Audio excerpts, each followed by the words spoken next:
जय श्री कृष्णा दोस्तों। हर हर महादेव। कैसे हैं आप सब? स्वस्थ और सुरक्षित होंगे। दोस्तों, आमतौर पर आप सभी जानते हैं तुलसी की हरी पत्तियां पूजन पाठ में इस्तेमाल की जाती हैं, लेकिन तुलसी की सूखी पत्तियों का क्या किया जाए? कुछ ऐसे मौसम होते हैं जो अपने आप तुलसी की पत्तियां झड़ने लगती हैं, सूख जाती हैं। आप सभी को लगता होगा कि इसका क्या किया जाए। ऐसी मान्यता है कि तुलसी की सूखी पत्तियों के इस्तेमाल भी हम पूजन में कर सकते हैं, धार्मिक कार्यों में कर सकते हैं। बहुत सारे ऐसे उपयोग हैं जो माँ तुलसी का हम सूखी पत्तियों का उपयोग कर सकते हैं और श्री हरि भगवान विष्णु और माँ लक्ष्मी की कृपा प्राप्त कर सकते हैं। हिंदू धर्म में तुलसी के पौधे को बेहद पवित्र माना जाता है और ये भी किसी से बात अछूती नहीं है कि तुलसी के बिना भगवान विष्णु की पूजा संपूर्ण नहीं होती। श्री हरि भगवान विष्णु को यदि भोग में तुलसी समर्पित नहीं की जाए, तुलसी दल समर्पित नहीं किया जाए, तो भगवान श्री हरि भोग ग्रहण नहीं करते। और ऐसा माना जाता है कि माँ तुलसी में माँ लक्ष्मी का वास होता है। माँ लक्ष्मी स्वयं तुलसी का ही रूप मानी जाती है। माना जाता है तुलसी में जो भी महिला, जिस भी घर में तुलसी लगी होती है, उस घर में नकारात्मक ऊर्जा प्रवेश नहीं करती। और जिस घर की महिलाएं तुलसी में रोजाना जल देती हैं, सुबह शाम दीपक जलाती हैं, उनके जीवन में सौभाग्य आता है, धन्य धन से पूरित हो जाता है वह घर। कभी भी कोई भी ऐश्वर्य की कमी नहीं होती, किसी प्रकार की आकस्मिक दुर्घटना नहीं होती, कोई बीमारी नहीं होती। छोटी मोटी बातें तो सभी घरों में होती हैं, लेकिन कोई बड़ा नुकसान नहीं होता। इसके अलावा तुलसी की सूखी पत्तियां भी बहुत महत्व रखती हैं। आज मैं अपने वीडियो के माध्यम से यही बताने वाली हूं कि कैसे आप तुलसी की सूखी पत्तियों का प्रयोग कर कर जो इधर उधर बिखरी पड़ी रहती हैं तुलसी की सूखी पत्तियां, उसको हम सहज कर उपयोग भी कर सकते हैं और उसके बहुत सारे धार्मिक कार्य में उपयोग कर कर फायदे उठा सकते हैं।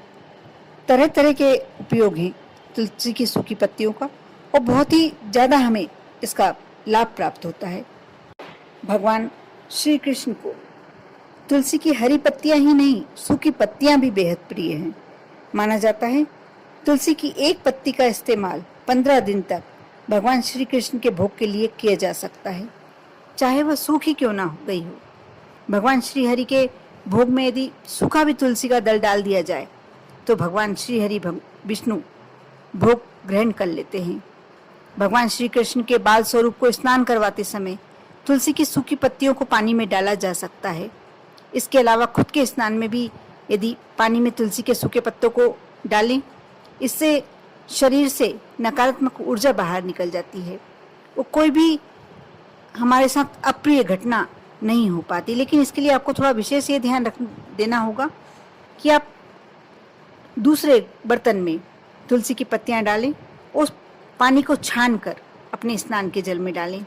उस पत्तियों को आप बाथरूम में अपने स्नान की जगह पर नहीं, नाली में ना जाने दीजिए। उस पत्तियों को फिर आप वापस गमलों में डाल सकते हैं।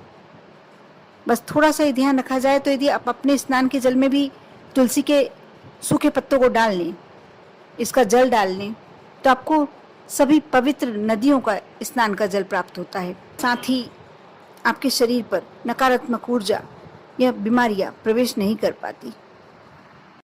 पुराणों में तो यहाँ तक उल्लेख है कि तुलसी की जो सूखी पत्तियां होती हैं उसे लाल रंग के कपड़े में बांध लें और अपनी तिजोरी या धन रखने वाले स्थान पर रखें। माँ लक्ष्मी की, भगवान श्री हरि विष्णु की आप पर हमेशा कृपा बनी रहेगी। आपके आर्थिक उन्नति होगी। आपके यदि कुछ बिजनेस में, कारोबार में घाटा चल रहा है, फायदे में आ जाएगा। आपको माँ लक्ष्मी कहाँ से कैसे प्राप्त होगी, धन कैसे प्राप्त होगा, उसके नए नए रास्ते नजर आने लगेंगे। बहुत ही अचूक है ये बात। साथ ही बहुत ही अच्छा, बहुत ही उपयोगी उपाय ये है कि आप तुलसी की सूखी पत्तियों को एक डिब्बी में भर के रख लें और यदि आपके यहाँ गंगा जल है तो आप 2 बूंद गंगा जल एक कलश में डाल लें।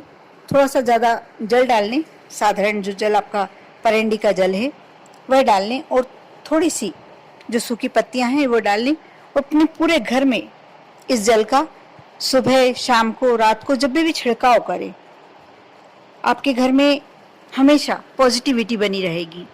घर में यदि बहुत ज़्यादा क्लेश बढ़ गया है, लड़ाई झगड़े होते रहते हैं, कुछ गलत बच्चे कुछ गलत लाइन पर चले गए हैं, या पति पत्नी में आपस में दाम्पत्य जीवन में तनाव चल रहा है, कोई भी ऐसी जो बात हमें उचित नहीं लगती, जो गलत हो रही है, यदि बच्चे बिल्कुल उद्दंड हो गए हैं, बिल्कुल नहीं सुनते, और आप पीने के पानी में यदि थोड़ी सी तुलसी दल डाल के रखते हैं, सूखा तुलसी दल डाल के रखते हैं, तो इससे एक आप देखेंगे बच्चों के अंदर एक बहुत ही अच्छे विचार आने लगेंगे, घर से नकारात्मक ऊर्जा दूर होने लगेगी। बहुत ही अच्छे प्रयोग हैं सूखी तुलसी जी के। कई बार ऐसा होता है कि बहुत सारे सूखे पत्ते पड़े हुए होते हैं तुलसी जी के हमारे गमले के आसपास, और हम सोचते हैं कि इसका क्या किया जाए। आप उठाकर समेट कर एक डिब्बी में भर कर रख लें। यदि बहुत ज़्यादा है तो आप तुलसी जी के गमले में ही वापस डाल दीजिए। ये खाद का काम भी बहुत अच्छा करेंगे, साथ में कीटनाशक का काम भी करेंगे।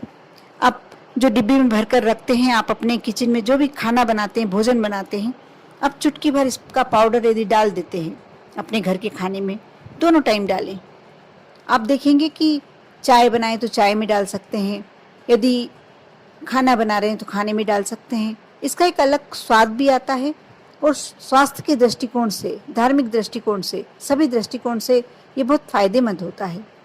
आप तुलसी जी का अपमान भी नहीं कर रहे हैं, कि क्योंकि जगह जगह यदि पत्ते पड़े होते हैं तो सबके पैरों में भी आते हैं, और एक तरह से तुलसी जी का अपमान होता है।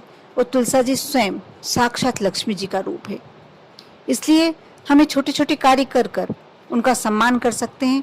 और जो हमारे लिए हमको लग रहा था कि इसका क्या किया जाए, बहुत सारे उपाय हैं जिसे कर कर हम उन्हें सही जगह पर और सही तरीके से इस्तेमाल कर कर अपने ऊपर माँ लक्ष्मी की, भगवान विष्णु की, बल्कि 33 कोटि देवी देवताओं की कृपा प्राप्त कर सकते हैं।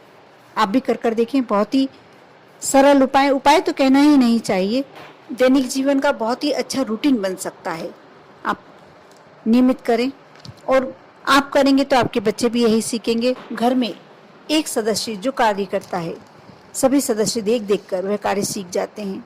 यदि हम गलत कार्य करेंगे तो वह भी बच्चे सीखेंगे, और यदि हम कुछ ऐसे कार्य करेंगे जिससे हमारे बच्चों में संस्कार आए, कुछ अच्छा उन्हें जानकारी प्राप्त हो, तो उन्हें आगे के लिए बहुत अच्छी जानकारी प्राप्त होगी।